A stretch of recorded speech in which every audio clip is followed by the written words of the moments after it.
بسم الله الرحمن الرحيم. إن الحمد لله نحمده ونستعينه ونستغفره ونعوذ بالله من شرور أنفسنا وسيئات أعمالنا. من يهده الله فلا مضل له ومن يضلل فلا هادي له. أشهد أن لا إله إلا الله ولي الصالحين، وأشهد أن محمدًا عبده ورسوله صلى الله تعالى عليه وعلى آله وأصحابه ومن سار على نهجهم واقتفى أثرهم إلى يوم الدين، وسلم تسليمًا كثيرا. أما بعد. نعم Sheikh Umar, tulibakia wapi darasa iliyopita katika kitabu al-Kabair?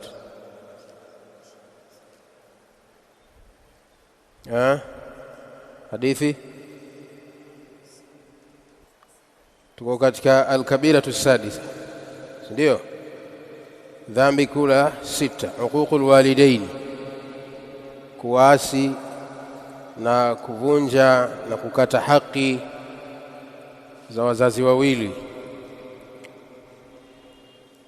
Darasa hii tumekaa majlisi 2 au moja, hii uququl walidain majlisi moja, ndio. Tayib, tuliishia wapi? Hadithi ya 50 ngapi? 56. hadithi ya Bakari.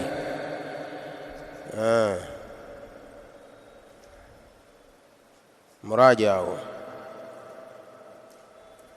Tulishia hadithi ya 56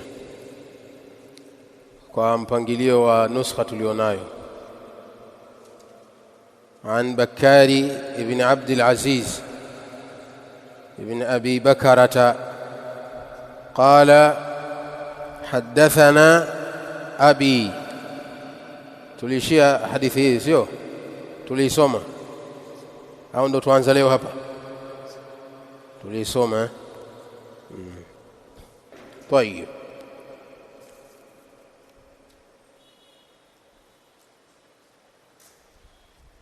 Mtume sallallahu alayhi wasallam aliposema ridha Allahi fi ridha alwalidi, radhi za Allah zinapatikana katika radhi za mzazi. Ina maana gani hadithi hii? Nani atatufafanulia mafuhumu ya hadithi hii, maana ya jumla, kwamba radhi za Allah zipo katika radhi za mzazi? Ina maana gani hadithi hii? Na maelezo tu Kiswahili mafupi tu, mafuhumu ya hadithi. Naam, sio sherehe, yani wewe unaelezea ufahamu, umeelewa nini katika hadithi hii. Naam Sheikh, amekuridhia. Ahsant. Wazazi wako wakikuridhia, bimaana ukiyafanya matendo ya kuwaridhisha wazee wako, basi fahamu moja kwa moja Allah tabaraka wa taala amekuridhia. Kwa maana wazee wako wakiwa radhi na wewe, na Mwenyezi Mungu subhanahu wa taala naye anakuwa radhi na wewe. Ahsant.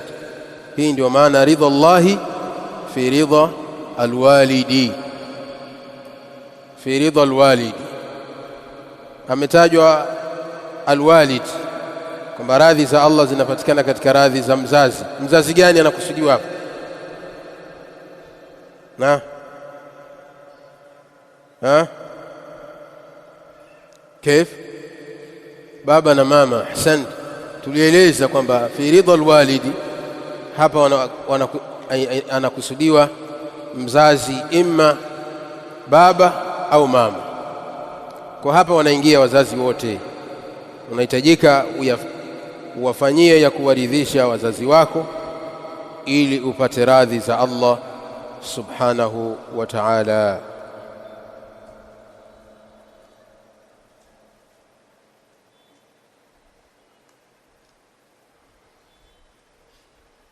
طيب,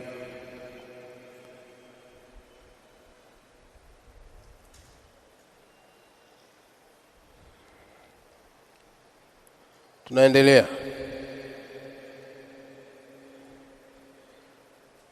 Hadithi kwa mtiririko alioweka Imamu Adh-Dhahabi katika nuskha tulionayo,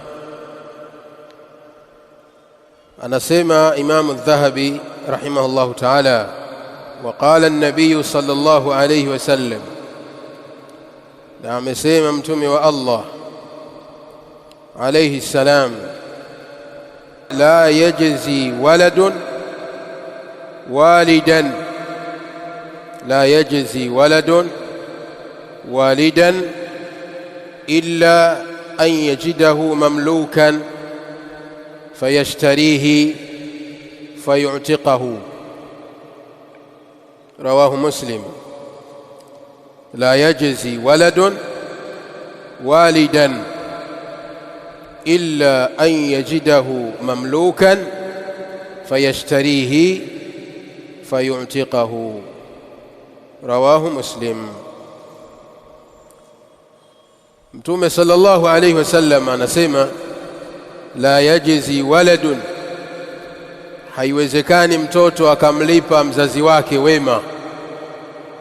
La yajzi waladun walidan, haiwezekani mtoto akamlipa mzazi wake wema. Illa an yajidahu mamlukan, isipokuwa atakapomkuta mzazi wake ni mtumwa mwenye kumilikiwa.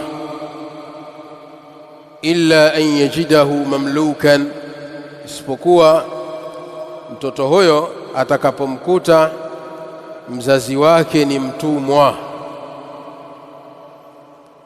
Fayashtarihi, akamnunua baba yake. Fayashtarihi, akamnunua baba yake. Fayu'tiqahu, kisha akamwacha huru. Fayu'tiqahu, kisha akamwacha huru. Kwa maana Mtume alayhi salam katika haya maneno anatuelezea ya kwamba la yujazi waladun walidahu, haiwezekani kamwe, ni muhali, ni jambo lisilowezekana kwa mtoto kumlipa mzazi wake wema aliyomfanyia. Abadan, haiwezekani. Ni jambo ambalo haliwezekani mtoto kumlipa wema mzazi wake, yani kumfanyia mambo yaliyokuwa mazuri mzazi wake mpaka ikahesabika kwamba mtoto huyo amemlipa wema mzazi wake, kama vile wema aliofanyiwa na mzazi wake. Haiwezekani mtoto huyo akamlipa mzazi wake walidan, na hapa pia anaingia baba na mama. Illa fi halatin wahida, isipokuwa katika hali moja tu. Isipokuwa katika hali moja ndiyo ambayo mtoto akifanya jambo hilo kulingana na ukubwa wake na nafasi yake jambo hilo na uzito wake kwa Allah tabaraka wa taala, na kwa namna atakapokuwa amemsaidia mzazi wake, kwa hali hiyo ndipo huhesabika kwamba mtoto amejitahidi sana kumlipa wema mzazi wake, amejitahidi sana kumfanyia wema mzazi wake. Ni hali gani hiyo? Ndio hii Mtume sallallahu alaihi wasallam akasema, isipokuwa atakapomkuta mzazi wake ni mtumwa, mamlukan, ni mtu ambaye amemilikiwa, yupo katika mikono ya watu, ni mtumwa, anadhalilika, ni biashara, anauzwa. Sasa mwanaye baada ya kumkuta mzazi wake, ima ni baba yake au mama yake, fayashtarihi, akamnunua, fayu'tiqahu, akawa amemwacha huru, akawa amemtoa katika ile hali ya utumwa. Mtoto huyu anahesabika kuwa amemfanyia wema uliokuwa mkubwa mzazi wake. Idhan jamhuri ya ulama wanasema ya kwamba mtoto anapokuwa amemnunua baba yake au mama yake, kumtoa katika utumwa, akimnunua, fayu'taqu mubasharatan, anakuwa huru moja kwa moja, mubashara. Wala yathbutu lahu almilk, na wala haiwezekani mtoto akammiliki baba yake daiman abadan. Haiwezekani mtoto akamnunua baba yake ili ammiliki. Kitendo cha yeye kumkuta ni mtumwa akamnunua kwa pesa yake, kitendo cha kumnunua khalas utika, anakuwa amekuwa huru tayari. Kitendo cha huyo mzee au huyo mama kununuliwa na mwanaye, moja kwa moja anakuwa huru. Hasubiri tena mpaka aachwe huru na huyo aliyemnunua ambaye ni mwanaye. Umeelewa hapo? Kwa mzazi kununuliwa na mwanaye ni tofauti na kununuliwa na mtu mwingine baki. Yani mathalan mimi namnunua mtumwa ambaye si mzazi wangu, namnunua kwa lengo la kibiashara, au namnunua aje kunitumikia. Tayari nikishamnunua, huyu amehama katika miliki ya yule aliyeniuzia, amehamia katika miliki yangu mimi. Kwa sasa hivi mtumwa huyu mimi ndio na mamlaka naye, sawa sawa. Nikitaka kumuuza na muuza, na hatakuwa huru mpaka mimi nimwache huru, nimwambie kwamba kuanzia sasa wewe uko huru. Hapo atakuwa huru. Lakini kwa muda ambao nimemnunua, kwa kitendo cha mimi kumnunua, la yu'taqu bihi, hawi huru, anabaki kuwa ni mtumwa. Kahama tu kutoka katika utumwa wa Abdallah amekuja kuwa ni mtumwa wa Ilyasa. Tuko pamoja? Lakini mathalan mama yangu au baba yangu ni mtumwa, nikamnunua, kitendo cha mimi kumnunua khalas ashakuwa huru. Sawa sawa mimi nimemwambia mama tayari uko huru au sijamwambia, kitendo tu cha kumnunua, kumtoa katika miliki ya yule aliyekuwa na mmiliki, tayari ashakuwa huru. Hii ndio kauli ya jamhuri ulama, na ndio kauli yenye nguvu, na kwamba mtoto anapokuwa amemnunua mzazi wake, faqad tasabbaba fi itqihi, huyu atakuwa moja kwa moja amesababisha mzazi wake kuwa huru kwa kitendo tu cha kumnunua, na wala haihitaji mtoto kumwambia mzazi wake kwamba kuanzia sasa uko huru, la. Bali ipo kauli nyingine, pamoja na kwamba kauli hiyo ni dhaif, kauli ya Dhahiria, wao wanasema kwamba ni lazima pia mtoto akimnunua mzazi wake ni lazima amwache huru, na kwamba kitendo cha yeye kumnunua haisababishi yeye moja kwa moja kuwa huru, mpaka mtoto pia mwache huru. Lakini hadha alqawl dhaif, kauli hii haina nguvu. Kauli yenye nguvu ni kauli ya jumhurul ulama ya kwamba mtoto anapokuwa amemnunua mzazi wake moja kwa moja anakuwa ni huru, sawa sawa amemwambia upo huru au hajamwambia. Kwa hivyo Mtume sallallahu alayhi wasallam akasema ya kwamba mtoto haiwezekani akamlipa mzazi wake wema yani kwa wema aliyomfanyia, kamwe haiwezekani, isipokuwa anaweza kahesabika kwamba amemtendea wema uliokuwa mkubwa mzazi wake pindi atakapomkuta ni mtumwa akamnunua, hiyo ikawa ni sababu ya yeye kuwa huru. Hapo mtoto anahesabika ya kwamba amemfanyia mzee wake wema uliokuwa mkubwa. Hadithi hii inaonesha na kuhimiza juu ya kuwafanyia wema wazazi wawili. Kadhalika na inakataza kuwasimbulia wazazi, kuwananga wazazi kwa wema uliowafanyia. Hadithi hii inatukataza sisi watoto kuwasimulia na kuelezea wema tuliowafanyia wazee. Haitakikani kwa mtoto kumsimbulia mzee wake, baba yake au mama yake kwa wema aliomfanyia, kwamba mimi nimewajengea nyumba bado hamna shukurani. Hadha kalam batil. Haya maneno si sawa kwa mtoto kumlembea mzazi wake. Mahama atakapokuwa mzee wako mnahisi kwamba amekukera kiasi gani, amekuudhi kiasi gani, chunga maneno ya kuongea. Haitakikani kufikia hatua mtoto ukasema kwamba wazee wengine bwana, wazazi wengine hamna shukurani, mimi nimejitahidi, nimewajengea nyumba, nimewafanyia kadha, nimekununulia gari, lakini bado huna shukurani. Kitendo cha kuelezea wema uliomfanyia mzazi wako ni katika huququl walidain. Kufanya hivyo ni katika huququl walidain.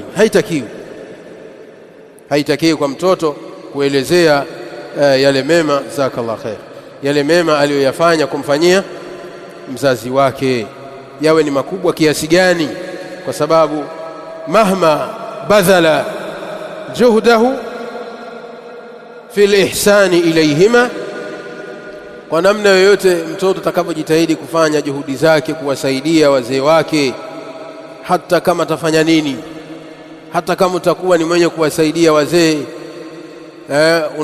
unambeba baba yako au mama yako katika mgongo wako, katika mabega yako, anapokuwa amefikia hatua ya utu uzima au ni mgonjwa, ukawa ni mwenye kumhudumia, unambeba mgongoni au katika mabega yako, unampeleka hospitali au unamtoa chumbani unampeleka chooni, unamkalisha katika sinki na unamtawazisha, ukawa ni mwenye kumnawisha mzazi wako. Pamoja na kufanya haya yote, hautafikia wema waliokufanyia abadan, hautafikia wema waliokufanyia. Sasa bado hujafikia kuyafanya hayo yaliyokuwa makubwa, kwa sababu wako baadhi ya vijana ambao wazee wao wakifikia umri wa utu uzima wanahitaji msaada mkubwa kwa watoto wao ndio kwanza wanawatupa huko Nyakatonto, wanawaacha huko vijijini, na hata akiwa naye mjini anakuwa na mnyanyapaa, mama naye mchafu, baba naye mchafu, nafikia hatua anajinyea. Hivi unadhani kwamba angekuwa ana afya yake na akili yake iko salama, iko vizuri na anaweza kujidhibiti, angefanya haya? Haja ingemtoka mbele za watu hivi alipokaa? Kwa maana hali aliyofikia anahitajia msaada. Sasa unakuta mtoto amejitahidi sana, anamletea mfanyakazi, anamwambia mhudumie bibi yako. Hadha jahlun wa dalal. Ya unataka yule mtoto, yule khadima, mtumishi yule, ndio apate ujira uliokuwa mkubwa wa kumhudumia mama yako au baba yako, hali ya kuwa wewe upo. Hii ni kwamba hufahamu maslahi, yani hujui faida ya jambo hili.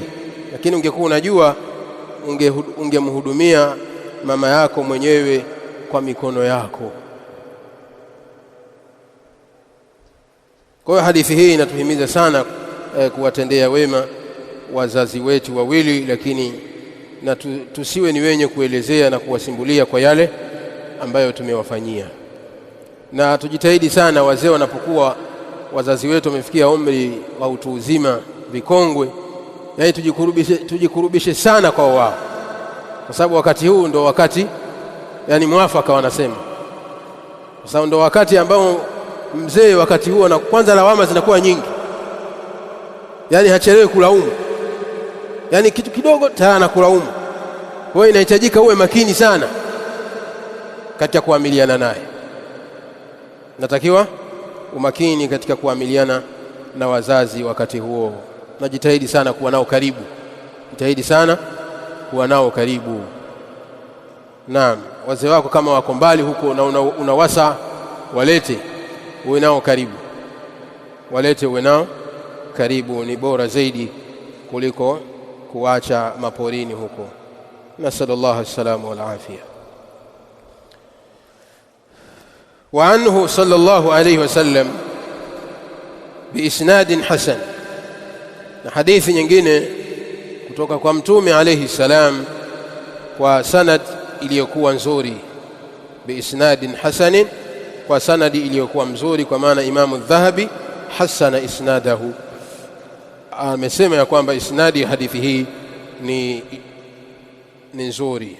Qala, asema mtume sallallahu alayhi wasallam, la'ana Allahu al-'aqqa liwalidayhi, Allah tabaraka wa taala amemlani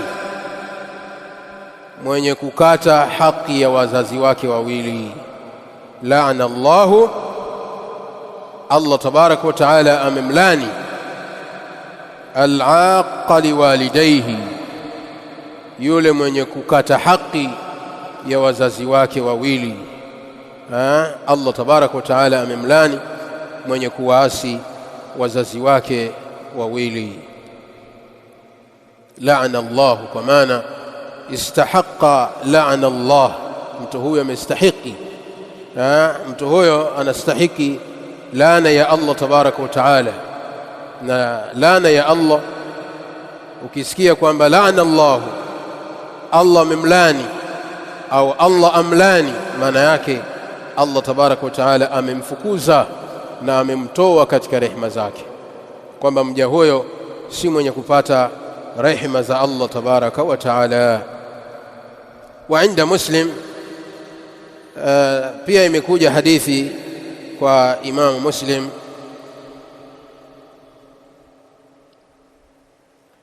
anasema mtume sallallahu alayhi wasallam, la'ana Allahu man la'ana walidayhi, Allah tabaraka wa taala amemlani mtu mwenye kuwalani wazazi wake wawili. Allah tabaraka wa taala amemlani mwenye kuwalani wazazi wake wawili.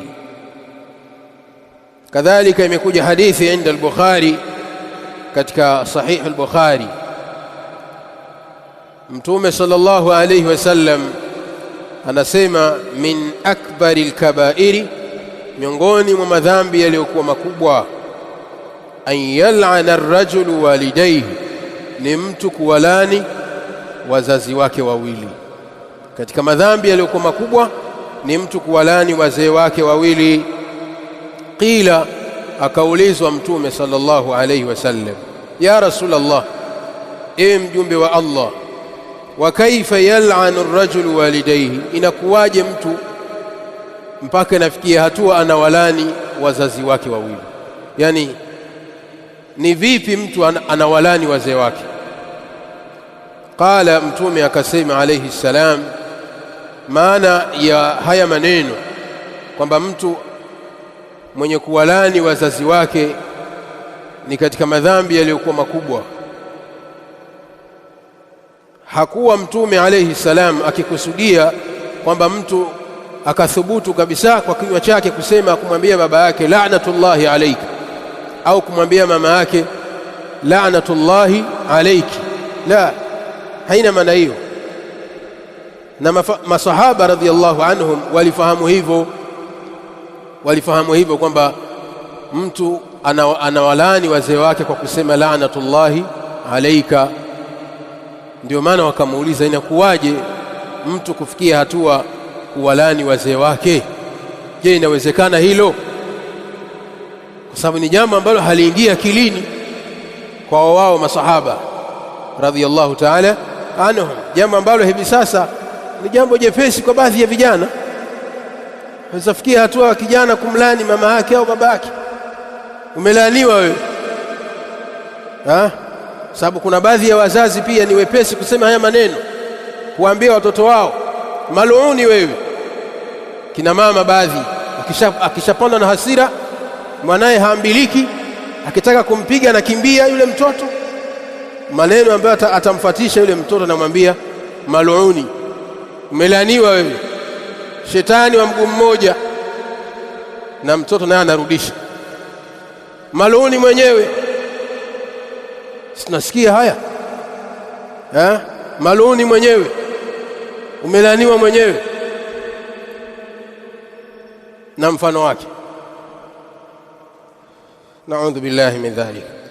Sasa masahaba radhiyallahu ta'ala anhum ndio wakamuuliza, wa kaifa yal'anu ar-rajulu walidayhi, inakuwaje, ni vipi mtu anawalani wazazi wake?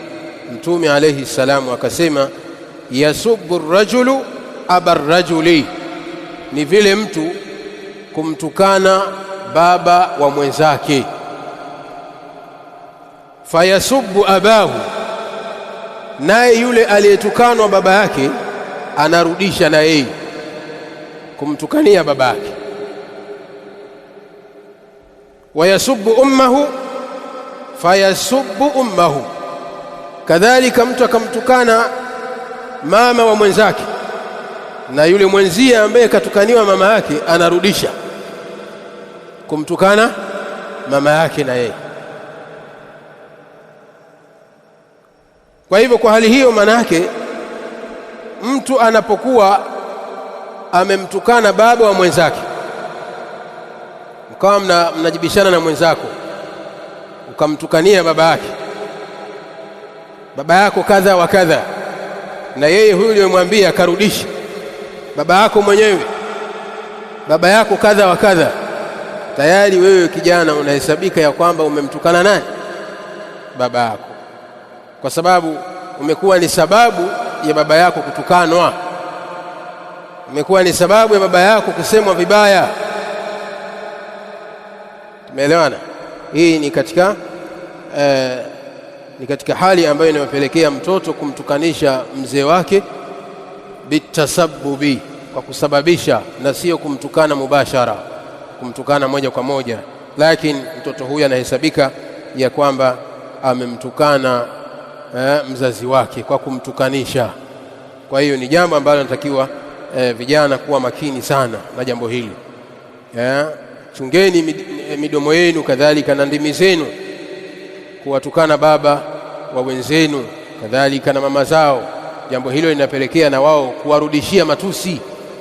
Sasa akikurudishia tusi kwa baba yako, maana yake moja kwa moja umemtukana baba yako au mama yako, wa na'udhu billahi min dhalika. Kwa hivyo Mtume alayhi salamu anasema, la'ana Allahu al-aqa liwalidayhi, Allah tabaraka wa taala amemlani mwenye kukata haki ya wazazi wake wawili. Kadhalika hadithi nyingine, waqala sallallahu alayhi wasallam, na amesema Mtume alayhi salam, al-khalatu bimanzilati al-ummi. Al-khalatu, khala dada yake mama, imma mamdogo au mama mkubwa. Khala ni dada wa mama yako, sawa sawa ni dada yake mkubwa au ni mdogo wake, huyo ndo anaitwa khala. Ndo anaitwa khalo. Unasema khalo yangu, maana yake ni mamangu mdogo au mamangu mkubwa. Kwa hiyo Mtume alayhi salamu anasema, al-khalatu bimanzilati al-ummi. Khala, mamdogo au mama mkubwa, bimanzilati al-ummi, anachukua nafasi ya mama. Bimanzilati al-ummi, yupo katika nafasi ya mama, kwa maana inda mautiha, wakati mama anapokuwa amefariki. Mama anapokuwa amefariki, basi hapa duniani mama yako anaibaki ni nani? Ni khalo yako. Anayechukua nafasi mama yako ni nani? Ni khalo yako, mama yako mdogo au mama yako mkubwa, yani dada yake mama yako au mdogo wake. Huyu anakuwa katika manzila ya nani? Ya mama yako. Alkhalatu bimanzilati al-ummi min nahiyati albirri, katika upande wa kumfanyia wema. Kwa maana nitakiwa mfanyie wema mama yako mkubwa au mama yako mdogo kama ulivyokuwa ukimfanyia wema nani? Mama yako mzazi. Min nahiyati albirri, katika kumfanyia wema, wal ihtiram, na kumheshimu, wat taqdir, na kuzingatia nafasi yake, wal ikram, kadhalika na kumkirimu, wal ihsan, na kumfanyia wema, kadhalika na kutokata haki zake.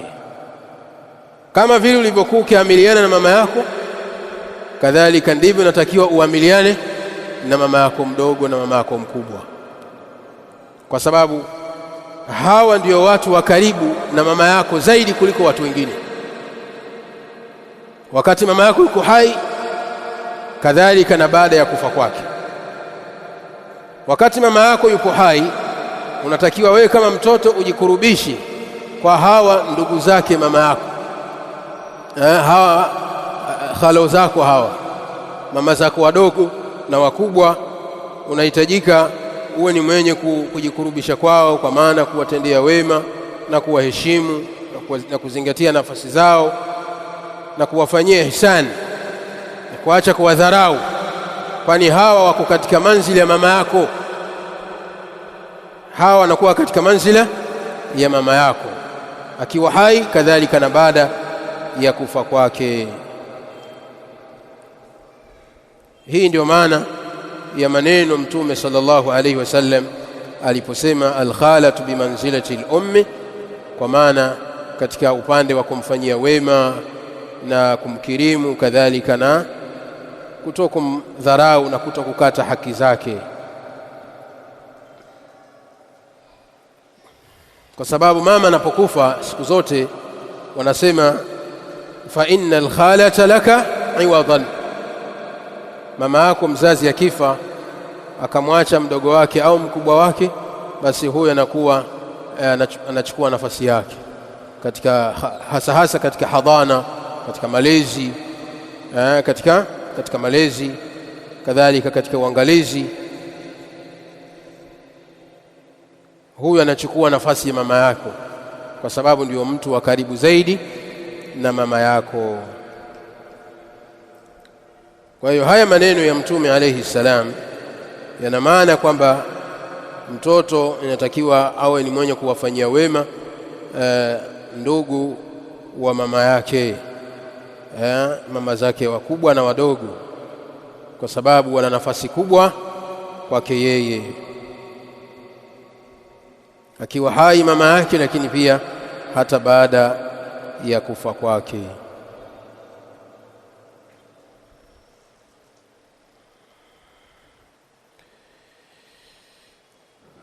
طيب, kadhalika hadithi nyingine, wa an Wahab ibn Munabbih, wa an Wahb ibn Munabbih, hadithi nyingine kutoka kwa Wahab ibn Munabbih rahimahullahu ta'ala. Huyu ni tabi'iyun jalil. Wahab ibn Munabbih rahimahullahu ta'ala qala, amesema inna Allah qala, hakika Allah tabaraka wa ta'ala amesema.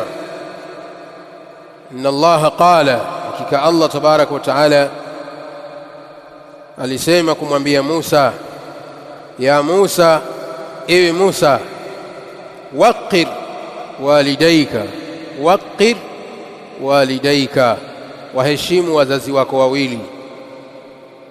Fa innahu man waqqara walidayhi, kwa hakika mambo yalivyo, mwenye kuwaheshimu wazazi wake wawili, fa innahu man waqqara walidayhi, kwa hakika mambo yalivyo, mwenye kuwaheshimu wazazi wake wawili, madadtu fi umrihi, ay madadtu lahu fi umrihi, nitamzidishia umri wake wa kuishi.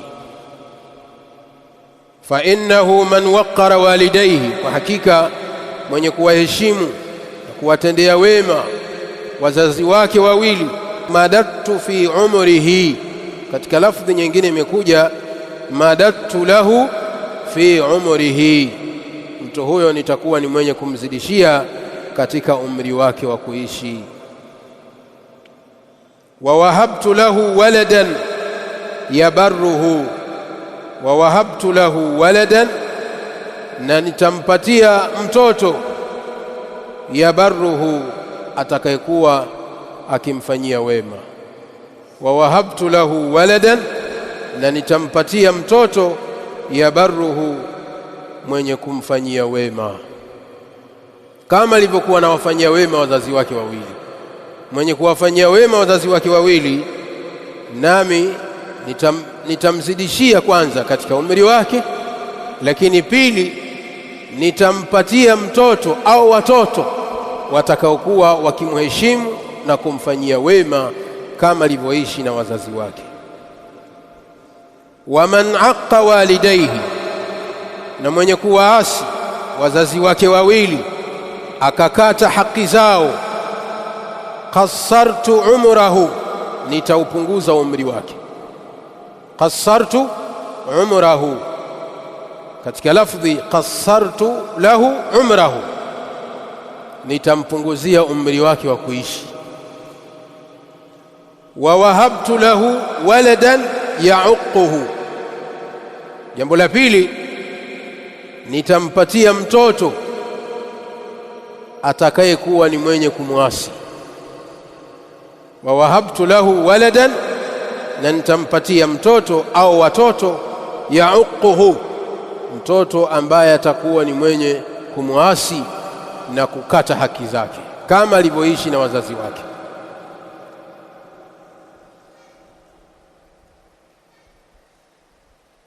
Athari hii ameitoa al-Imam Qiwam as-Sunnah kama alivyoeleza hapa chini, akhrajahu Qiwam as-Sunnah. Ameitoa hadithi hii Imam Qiwam as-Sunnah katika Targhib na Tarhib, fi at-Targhib wat-Tarhib. Kadhalika amepokea hadithi hii Imam Ibn Abi Hatim katika tafsiri yake biisnadihi, kwa sanadi yake, kutoka kwa Wahab ibn Munabbih ambaye ni tabi'i jalil rahimahullahu ta'ala. Kwa hadithi hii, athari hii ya huyu mwanachuoni mkubwa tabi'i ni katika athari hii ni katika Israiliyati, ni katika Israiliyati, ni katika habari za Bani Israil, ni katika habari zinazotoka kwa Bani Israila, ni katika habari zinazotoka kwa Bani Israila, kwa sababu Wahab ibn Munabbih pia ni katika wanachuoni ambao walikuwa ni mashuhurina katika kuelezea habari za Israiliyati, habari kutoka kwa Bani Israili. Kwa athari hii, pamoja na kwamba ni katika Israiliyati, na hukumu ya Israiliyati, hukumu ya hadithi, habari zinazotufikia kutoka kwa Bani Israili, hukumu yake annana la nusaddiquha, hatuzisadikishi, wala nukadhibuha, wala hatuzikadhibishi, hatuzikubali wala hatuzikatai, wala nabni alaiha hukman shar'iyya, na wala hatujengei kwa israiliyati hukumu ya kisheria, wala nabni alaiha hukman, na wala hatujengei kwa israiliyati hukumu yoyote ya kisheria, kwa sababu kwa Bani Israil katika riwaya zao ziko riwaya ambazo ni sahihi, wanaelezea habari za Bani Israila ambazo ni kweli, kadhalika ziko ambazo si za kweli, na kujua kwamba hii ni ya kweli au si ya kweli ni jambo zito sana, kwa sababu ni habari ambazo zinaelezwa za watu waliotangulia. Kwa hiyo ndio maana Mtume sallallahu alaihi wasallam akasema ya kwamba tusizikadhibishe habari za Bani Israili, lakini pia tusizikatae, tusizikubali. Kwa nini? Kwa sababu imma inaweza ikawa ni kweli, ukikataa umekataa ukweli. Inaweza ikawa ni uongo, ukiukubali umekubali uongo. Sawa sawa. Kwa ndio maana sheria ikabaki kwamba zinabakishwa kuwa ni israiliyati na hazijengewi juu yake hukumu. Lakini maa dhalika, tukiachilia mbali kwamba hii ni katika israiliyati, hii athari ya Wahab ibn Munabbih ni katika israiliyati, tukiachilia mbali na hili, lakini athari hii zimekuja dalili nyingi zikiunga mkono, zimekuja hadithi zikielezea haya yanayoelezwa katika athari hii, kwamba Allah tabaraka wa taala alimweleza Musa kumwamrisha ya kwamba waheshimu wazazi wako wawili, waqir walidaika, waheshimu wazazi wako wawili, fa innahu man waqara walidayhi, kwa hakika mwenye kuwaheshimu wazee wake, madattu lahu fi umrihi, nitamzidishia katika umri wake wa kuishi. Na katika maana ya kumzidishia umri wanasema wanachuoni, ai yubaraku fi umrihi, atabarikiwa katika umri wake, yani umri wake utakuwa ni umri wenye baraka. Yani hata kama ataishi muda mfupi, yani watu watahisi kana kwamba mtu huyo ameishi miaka mingi sana, kwa namna umri wake ulivyokuwa na baraka. Wa wahabtu lahu waladan yabarruhu, na nitampa mtoto ambaye atakuwa akimfanyia wema.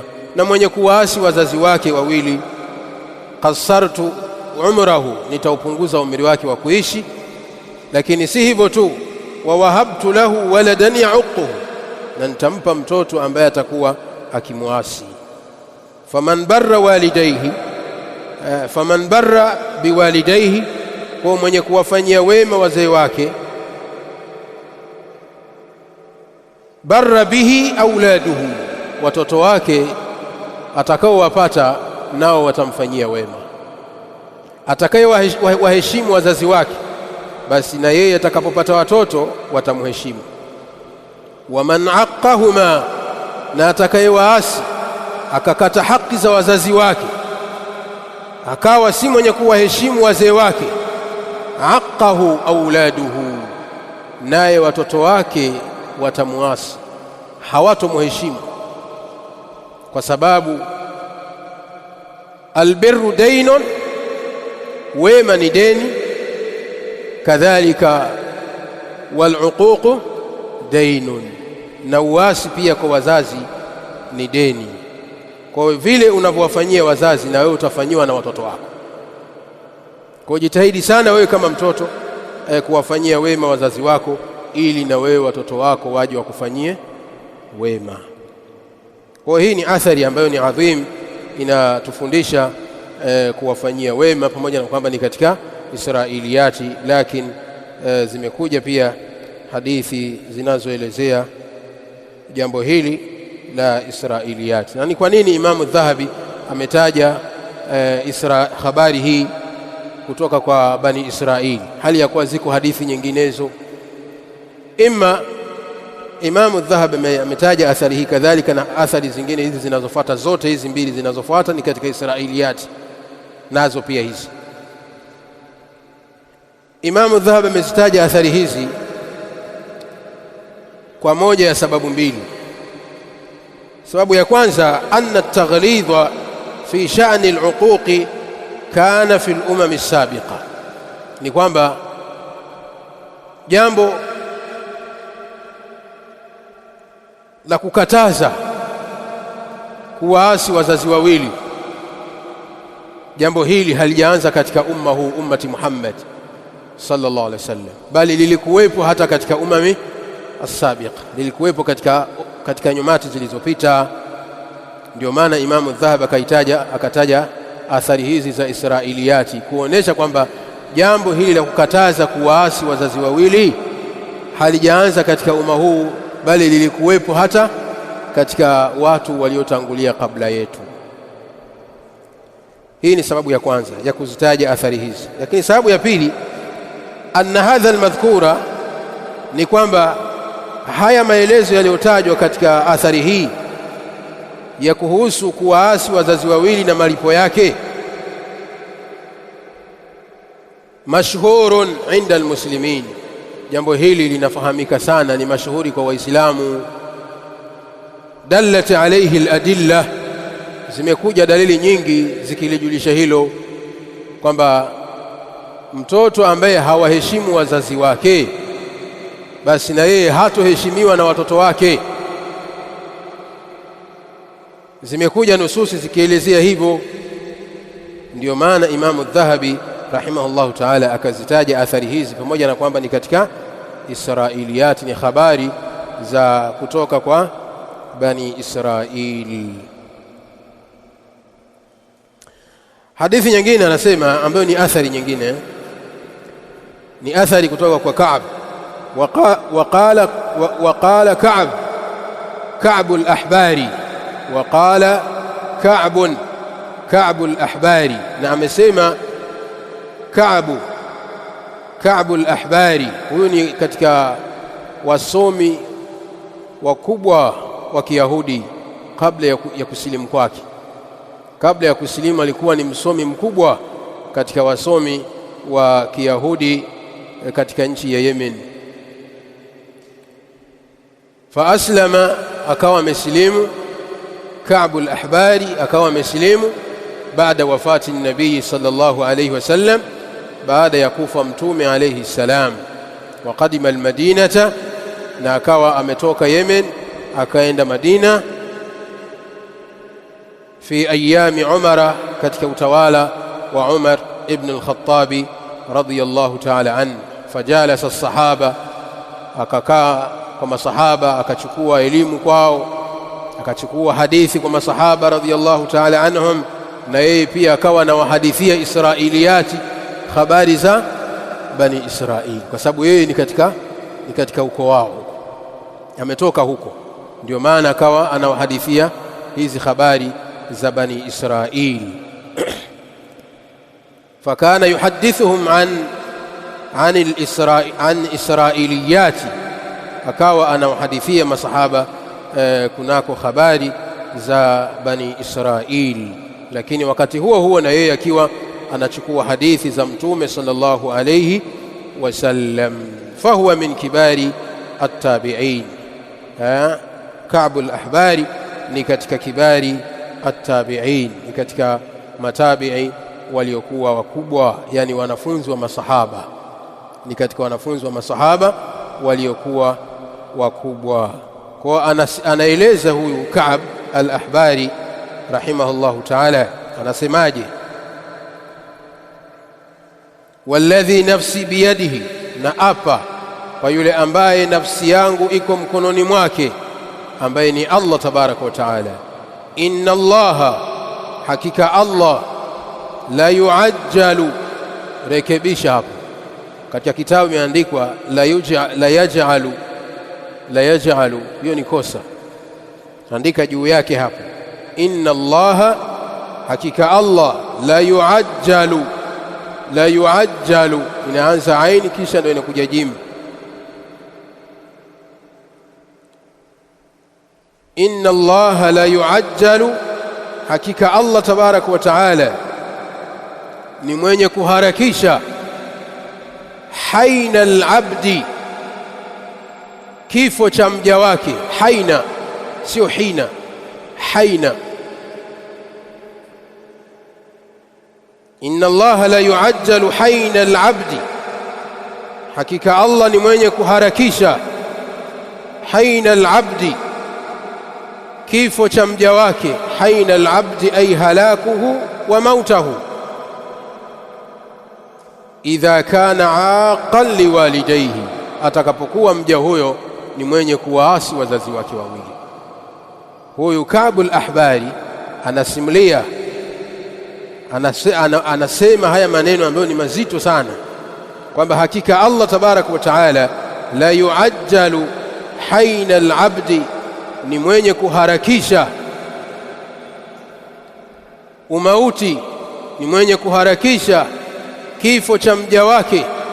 Idha kana aqan liwalidayhi, atakapokuwa mtu huyo ni mwenye kuwaasi wazazi wake wawili, atakapokuwa ni mwenye kukata haki za wazazi wake wawili, mtu huyo Allah tabaraka wa taala anamharakishia kifo chake. Liyuajjala lahu al'adhab, ili aweze kuharakishiwa mtu huyo kupata adhabu. Imma liyuajjala lahu al'adhabu, imma aharakishiwe mtu huyo kuadhibiwa, au liyuajjila lahu al'adhaba, ili Allah tabaraka wa taala amharakishie adhabu. Kwamba Allah tabaraka wa taala ni mwenye kuharakisha kifo cha mja wake atakapokuwa mja huyo ni mwenye kuwaasi wazazi wake. Lengo lake ni nini? Liyuajjila lahu al'adhaba, ili Allah tabaraka wa taala apate kumharakishia mtu huyo adhabu. Kwa maana liyuadhaba fi qabrihi, liyuadhaba fi qabrihi, ili apate kuadhibiwa kaburini. Tayib, kwa hii ni athari ya Ka'bul Ahbari, na ni katika Israiliyati pia. Anaelezea ya kwamba naapa kwa yule ambaye nafsi yangu iko mkononi mwake, ambaye ni Allah tabaraka wa taala, inna Allaha la yuajjilu hayna al-abdi, inna Allaha la yuajjilu hayna al-abdi, hakika Allah tabaraka wa taala ni mwenye kuharakisha kifo cha mja wake. Idha kana aqan liwalidayhi, atakapokuwa ni mwenye kuwaasi wazazi wake wawili. Ni kama ile iliyopita kwamba mwenye kuwaasi wazazi wake wawili nitampunguzia umri wake wa kuishi, ndio kama hii. Liyuajjila lahu al'adhab, ili apate kumharakishia adhabu. Kwa maana liyuadhaba fi qabrihi, ili apate kuadhibiwa kaburini kwake. Bisababi uquqihi, kwa sababu ya kuasi kwake, kuwaasi wazazi wake wawili. Wa inna Allaha, na kwa hakika Allah, la yuzidu fi umri al-abdi, ni mwenye kumzidishia mja wake umri wake. La yuzidu fi umri al-abdi, ni mwenye kumzidishia mja wake umri wake wa kuishi. Idha kana barran biwalidayhi, atakapokuwa mja huyo ni mwenye kuwafanyia wema wazazi wake. Wa inna Allaha, na kwa hakika Allah, la yuzidu fi umri al-abdi, ni mwenye kuzidisha katika umri wa mja wake. Kwa maana ni mwenye kumzidishia mja wake umri wake wa kuishi. Wakati gani? Idha kana barran biwalidayhi, atakapokuwa mja huyo ni mwenye kuwafanyia wema, ni mwenye kuwaheshimu na kuwatii wazazi wake wawili.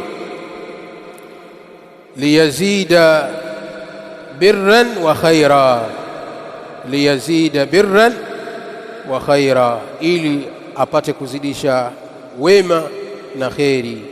Liyazida birran, ili apate kuzidisha mja huyo kufanya wema, yani ili aweze kuendelea kuwafanyia wema wazee wake. Wa khairan, na ili aendelee kufanya kheri nyinginezo kuwafanyia wazee wake na wengineo. Kwa hivyo Allah tabaraka wa taala pia ni mwenye kumzidishia umri mja wake anapokuwa ni mwenye kuwafanyia wema wazee wake. Kwa nini? Ili aweze kuzidisha kufanya wema, kuwafanyia wema wazee wake, kadhalika na aweze kuzidi kuyafanya yaliyokuwa mema yenye kumridhisha Allah tabaraka wa taala. Hii pia ni katika Israiliyati kama tulivyosema. Waqala Abu Bakar ibn Abi Maryama, na pia akasema Abu Bakar ibn Abi Maryama. Waqala Abu Bakar ibn Abi Maryama, pia anasema Abu Bakar ibn Abi Maryama, qara'tu fi at-Taurati, nimesoma katika Taurati, nimesoma katika kitabu cha Taurati, nikakuta maneno haya yafuatayo: man yadribu abahu yuqtalu, mwenye kumpiga baba yake anauawa. Qara'tu fi at-Taurati, mwanachuoni huyu anasema haya maneno kwamba yeye amesoma katika Taurati akakuta hukumu hii. Kwa maana katika Taurati kuna hukumu ya kwamba mwenye kumpiga mzazi wake hukumu yake anafanyaje? Anauawa. Hii hukumu ipo katika Taurati. Man yadribu abahu, mwenye kumpiga baba yake, yuqtalu, mtu huyo anafanyaje? Anauawa. Hii hukumu anasema ameisoma katika Taurati. Waqala Wahb, kadhalika na akasema Imam Wahb ibn Munabbih, Wahb ibn Munabbih rahimahullahu ta'ala, ambaye tumemsoma hapo nyuma, anasemaje? Anasema fi Taurati, katika Taurati kuna hukumu hii. Inasemaje hukumu hiyo? Ala man sakka walidahu arrajm, katika Taurati kuna hukumu hii ya kwamba ala man sakka walidahu, ni juu ya mtu yoyote atakayempiga bao baba yake la shavu, inamhusu hukumu ya rajm. Kwamba katika Taurati kuna hukumu hii, mwenye kumpiga baba yake bao la shavuni, ala man sakka walidahu, ay man latama wajha abihi, mwenye kumpiga baba yake katika uso wake, akampiga baba yake bao la shavu. A'udhu billahi min dhalika. Ikafikia hatua mtoto ananyosha mkono wake anampiga baba yake au mama yake bao la shavu. Katika Taurati anasema hukumu yake arrajim, hukumu yake anafanywa rajim, anapigwa mawe mpaka afe, anapigwa rajim. Rajim maana yake ni mtu kupigwa mawe mpaka anakufa. Hii ndio rajim, ambaye rajim ni hukumu ya mzinifu ambaye ameoa au ameolewa, anapigwa mawe mpaka anakufa. Kwa katika Taurati hukumu hii ipo. Anasema Wahab kwamba ni juu ala man sakka walidahu, ni juu ya yule ambaye atakayempiga baba yake bao la shavu au bao la uso, mtu huyo adhabu yake na hukumu yake arrajm, anapigwa rajim, anapigwa mawe mpaka anakufa. Kwa zote hizi ni habari za Israiliyati, ni habari kutoka kwa Bani Israili. La nukadhibuhu wala nusaddiqu, hatuzikadhibishi, hatuzipingi wala hatuzikubali moja kwa moja. Wala nabni alaiha hukma, wala hatujengei juu yake hukumu. Lakini haya yote yaliyotajwa zimekuja dalili zilizokuwa sahihi kutoka kwa Mtume sallallahu alaihi wasallam zikikataza hilo. Mtume alayhi salam amekataza. Kadhalika zimekuja ayati mbalimbali zikiwemo hizo ambazo tumezisoma katika majalisi zilizopita zinazotuamrisha kuwafanyia wema wazazi wawili na kuacha kuasi. Sasa imefikia hatua mtoto akanyosha mkono wake kumpiga mzazi wake. Hii ni balaa kubwa. Hili ni balaa, na inaonyesha mtoto huyo ametoka katika rehema za Allah tabaraka wa taala, hana kheri. Yani kifikia hatua mtoto ananyosha mkono wake anampiga baba yake au mama yake, hii inaonyesha moja kwa moja kwamba huyo mtoto hana kheri, la barakata lahu, hana baraka. na Allah tabaraka wa taala atuepushe na hali hiyo. Wallahu taala a'lam. Tubakie hapo. Kikubwa cha kuzingatia ni kwamba katika haya ambayo tumeyasoma katika hizo nususi, katika hadithi tulizozisoma kuanzia mwanzo, kadhalika na ayati na athari alizoziweka Imamu Dhahabi zinazokataza kuwaasi wazazi wawili, zote hizo zinatuhimiza kuwafanyia wema wazee wawili. Tuwafanyie wema wazee wetu na tuwaheshimu wazee wetu wakiwa hai, kadhalika na baada ya kufa kwao. Tujitahidi kuwafanyia wema wazazi wetu pindi wakiwa hai, kadhalika na baada ya kufa kwao. Bil asafi shadid, kwa masikitiko makubwa, utakuta baadhi ya watu, baadhi ya watoto wanakuwa ni majeuri kwa wazee wao, wanakuwa ni jeuri sana kwa wazee wao. Hawa wasikilizi wazee wao, hawa waheshimu wazee wao wanapokuwa hai, lakini baada ya kufa kwao wanalia sana, wanalia sana baada ya kufiliwa na wazee wao. Wanakumbuka yale waliokuwa wakiyafanya, kuwafanyia wazee wao katika uasi. Kwa anakumbuka shuka, wanasema Waswahili, hali ya kuwa kushakucha. Naudhu billahi min su'il hal. Kwa wazazi natakiwa kuwatendea wema wakiwa hai, kadhalika na baada ya kufa kwao. Baada ya kufa kwao kujitahidi sana kuombea dua kwa wingi katika sala yako, baada ya sala. Yani kile unapojiombea wewe usisahau kuombea wazazi wako. Hii ni katika ihsani, ni katika kuwafanyia wema wazazi wako, na usisubiri tu kwamba kuwaombea dua ni mfungo tatu, sababu baadhi ya Waislamu wamejengea mazingira kwamba kuwaombea na kuwakumbuka wazee wao waliotangulia wanasubiri mfungo tatu. Ikifika mfungo tatu ndo wanawaalika mashehe, wanakuja na msahafu, wanasoma hitima kuwarehemu wazee. Sasa kitendo cha kuwakumbuka wazee wako kwa mwaka mara moja, hadha jahlun wa dalal. Hii inaonesha wazi kwamba huwatakii kheri wala huwapendelei kheri. Ingekuwa unawapendelea kheri wazee wako, ungekuwa ni mwenye kuwakumbuka mara kwa mara, kuombea dua wazee wako. Tujitahidi sana kuyafanya hayo, kuwafanyia wazee wetu, kwa sababu kuwafanyia wazee wetu na sisi watoto wetu watakuja kutufanyia. Wallahu ta'ala a'lam.